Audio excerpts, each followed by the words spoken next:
थोड़े बहुत जो कारवा बाबा साहब अम्बेडकर की बात रह गया है उसे हमारे पर पूज्य मानवर कांशीराम साहब कर रहे हैं। तो साथियों, उन सभी महापुरुषों को नमन और सम्मानित मंच, आज के मुख्य अतिथि और सम्मानित मंच के सभी साथी एवं पिता तुल्य बुजुर्गों और हम उम्र भाइयों। साथियों, परम पूज्य बाबा साहब अम्बेडकर ने इस दुनिया में क्या किया, क्यों किया, ये सब जानते हैं। मेरा सिर्फ हमेशा यही उद्देश्य रहता है कि किसी भी महापुरुष को मानने से इस दुनिया में कभी काम नहीं चलने वाला।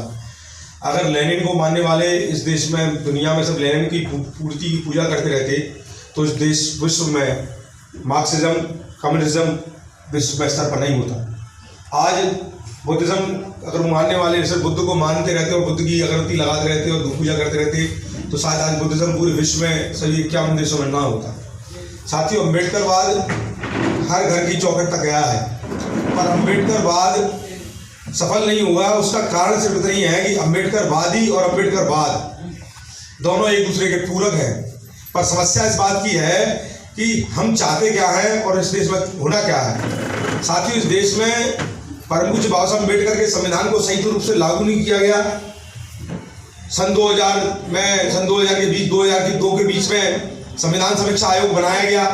संविधान समीक्षा आयोग के प्रस्ताव पर सबसे पहला साइन करने वाले व्यक्ति आज इस देश के राष्ट्रपति हैं। उस समय राज्यसभा सांसद हुआ करते थे, उन्हें इनाम दिया गया कि जिस पेड़ पर बैठे हैं उसी पेड़ को काटने का काम कर रहे हैं तो इनको सबसे ज्यादा इनाम दिया जाएगा। साथियों, आज देश की बड़ी विडंबना यह है कि संसद में बैठे हुए 131 सांसदों से कोई भी दलित सामाजिक संगठन या दलित नेता या दलित छात्र या बुद्धिजीवी वर्ग के लोग सवाल नहीं पूछते। सवाल किन से पूछते हैं?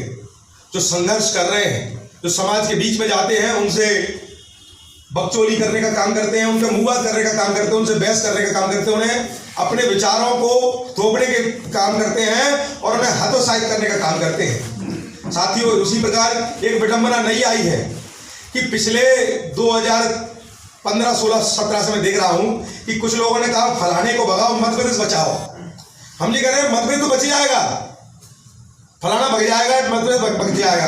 पर सबसे ज्यादा अगर बहुजन समाज और बहुजन समाज पार्टी के लिए सबसे ज्यादा और अम्बेडकरवाद के लिए अगर सबसे ज्यादा कोई घातक है तो वो अम्बेडकरवादी हैं जो घरों में बैठकर बहुजन समाज पार्टी की विचारधारा को नकारने का काम करते हैं और ये कहते हैं कि हम समता मूल्य समाज की विचारधारा को लाएंगे। किस तरह से लाएंगे जब आपके पास इस देश में सबसे बड़ा प्लेटफॉर्म दलितों, पिछड़ों, मजलूमों का सबसे बड़ा प्लेटफॉर्म बहुजन समाज पार्टी है, जिसका झंडा कश्मीर से लेकर कन्याकुमारी तक फहराया जाता है और कच्छ से लेकर कोहिमा तक फहराया जाता है। इस देश में 700 जिलों में बहुजन समाज पार्टी चलती है। बहुजन समाज पार्टी के 28 राज्यों में प्रदेश कार्यालय है और 5-6 राज्य, 6-7 राज्य तो ऐसे हैं जिनमें बहुजन समाज पार्टी के कभी ना कभी विधायक जीते हैं या प्रेसिडेंट विधायक हैं। पर साथियों, इस देश में सत्ता परिवर्तन और सत्ता हस्तांतरण की लड़ाई चलती रहती है। बहुजन समाज पार्टी और बहुजन समाज पार्टी से जुड़ा हुआ कोई भी व्यक्ति सत्ता परिवर्तन की बात करता है और सामाजिक संगठनों से जुड़े हुए और अम्बेडकरवाद का नाम लेने वाले और धार्मिक परिवर्तन की बात करने वाले सिर्फ सत्ता का हस्तांतरण करना चाहते हैं। सत्ता का हस्तांतरण क्या कि जिस कांग्रेस ने परम पूज्य बाबा साहब अम्बेडकर को जीते जी मार दिया। साथियों, आपको बड़ा विडंबना याद होगी कि उस समय नेहरू का कुत्ता भी अगर मरता था तो राजघाट की धरती पर उसको दफनाया जाता था। इंदिरा गांधी परिवार में कोई भी मरा वो राजघाट पर दफनाया गया। पर परम पूज्य बाबा साहब अम्बेडकर को राजघाट पर 2 गज जमीन देने का काम जिस कांग्रेस ने नहीं किया और हमारे पढ़े लिखे बुद्धिजीवी उस कांग्रेस की तारीफ करते हुए टक टकते और अपना थूक उल्ला के बड़े बड़े भाषण देते हैं कि बाबा साहब अम्बेडकर की पार्टी थी कांग्रेस। ये परम पूज्य उन लोगों की बात है जो अम्बेडकरवाद को मानते हैं। पर साथियों, मैं अम्बेडकरवाद को तो मानता हूं, पर मैं साथियों बता दूं मैं अम्बेडकर को मानता हूं और अम्बेडकर की भी मानता हूं। साथियों, अगर इस देश में अगर हमें कोई बचा सकता है तो अम्बेडकरवादी नहीं बचाएंगे। वो लोग बचाएंगे जो अम्बेडकर की विचारधारा को मानते हैं। वो लोग बचाएंगे जो कांशीराम साहब की विचारधारा को मानते हैं। साथियों, कांशीराम साहब बहुत अच्छे थे।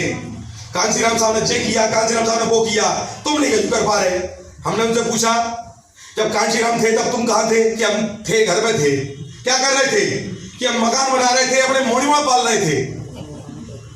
अब तुम्हारे मकान बन गए, मोड़ीमा पल गए, रिटायरमेंट हो गए, सरकार ने तुमको कंडम घोषित कर दिया, किसी मतलब के नहीं हो, और तुम घर पे कुर्सी पर बैठकर कहते हो कि इस देश में अगर दलितों के असमत का सवाल है और दलितों की असमत को बचाना है तो कांग्रेस को जिंदा कर लो।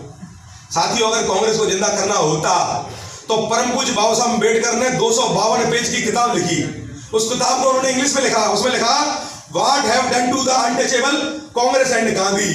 कांग्रेस एंड गांधी ने अछूतों और दलितों के लिए क्या किया। साथियों, उसका सीधा सीधा हिंदी अनुवाद है। और बाबा साहब अम्बेडकर की किताब कई बहुजन समाज पार्टी के मेल और में मिलती है। कई जगह धार्मिक कार्यक्रम होते हैं, वहां भी कई पुस्तक बेचने वाले आते हैं। मैं पढ़े लिखे बुद्धिजीवी उससे साथियों से चाहता हूं कि आपको बाबा साहब अम्बेडकर के 52 वॉल्यूम 42 वॉल्यूम पढ़ने की जरूरत नहीं है। अगर आप बाबा साहब अम्बेडकर की 252 पेज की किताब पढ़ लेंगे तो आपके आंखों में आंसू आ जाएंगे कि साथियों, इस देश में जब पग पग पर बाबा साहब अम्बेडकर का अपमान करने का काम किया।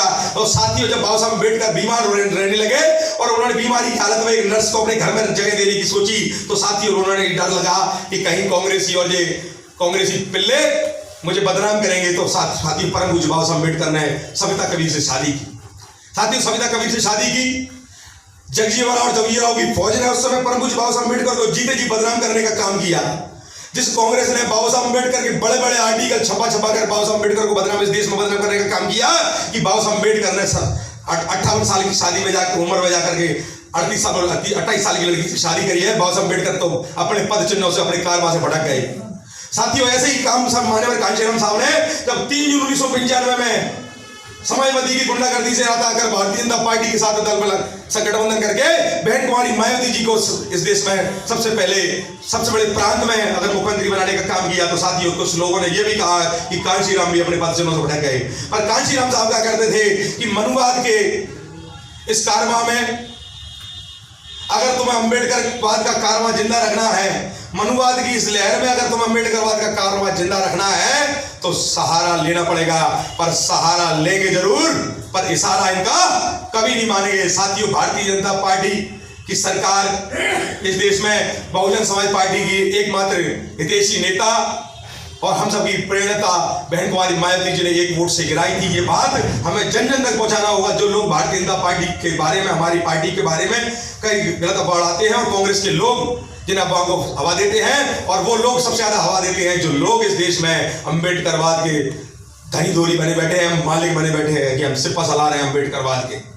तो साथियों, बहन कुमारी मायावती जी ने 1999 में भारतीय जनता पार्टी की 1 वोट से सरकार गिराई। साथियों, आज जब बहन कुमारी मायावती जी को सहारनपुर जैसे कांड पर बोलने का मौका नहीं दिया गया, हमारे लोग आज भी हैं जो बहन कुमारी मायावती जी का साथ नहीं देंगे। जब बहन जी हमारे बीच में नहीं होंगी, इन्हीं में से वो नालायक रोड ठाठी पीट कर कहेंगे, हाय बहन जी तुम होती तो क्या होता। आज कहते हैं कि बाबा होते तो क्या होता, हाय कांसीराम होते तो क्या होता। अगर कांसीराम थे तब तुमने कुछ नहीं किया, बाबा थे तब तुम्हारे बाबा ने उनका संग नहीं दिया, और आज बहन जी है तुम्हारी औलाद है उनका संग नहीं दे रही है। और जब तुम पर अत्याचार होगा तो तुम्हें बहन कुमारी मायावती की याद आएगी। अभी एक घटना मेरे सामने आई, परसों कल के दिन हॉस्टल से मुझे एक फोन आया कि भाई साहब आप बड़ी अगुवाई गए थे, नहीं गए थे, कि जहां का लड़का तो कह रहा है कि बीएसपी वाले तो कोई गए नहीं। तो वो तो इमरती जी के फोन से हुआ। पर साथियों, बता दें कि हमारी गाड़ी में डीजल हमारे पैसे से डलता है, और कैसे कैसे मांगते हैं, किस किस से मांगते हैं, और कैसे कैसे डीजल डाल के हम इतनी दूर तक समाज की लड़ाई लड़ने जाते हैं। पर आपसे बता दें, हम लोग रोज किसी समाज के बुजुर्ग के पैर छुए, उसको एहसान नहीं होता। अगर किसी धन्ना सेठ का औलाद सिर्फ चुनाव से चंद दिन पहले उसके पैर छू ले, हमारे लोग गदगद हो जाते हैं। उसी प्रकार परम पूज्य बाबा साहब अम्बेडकर के सम्मान स्वाभिमान के प्रतीक का जो इस देश में संविधान है, उसको बनाए रखने की लड़ाई बहुजन समाज पार्टी का कार्यकर्ता 5 साल लड़ता है, 365 दिन लड़ता है और 24 घंटे लड़ता है। वो मनुवादी सिर्फ एक दिन बाबा साहब अम्बेडकर का नाम ले लेते हैं और उनके लिए हमारे दिल में इज्जत हो जाती है। अगर इस देश में अगर साथियों संविधान में खतरा है, तो भारतीय जनता पार्टी ने अगर संविधान में संशोधन किए हैं तो कांग्रेस भी दूर की दूरी नहीं है, और मोरारजी देसाई की सरकार भी कहीं दूध की दूरी नहीं थी जिन्होंने सबसे ज्यादा संविधान में संशोधन करने का काम किया।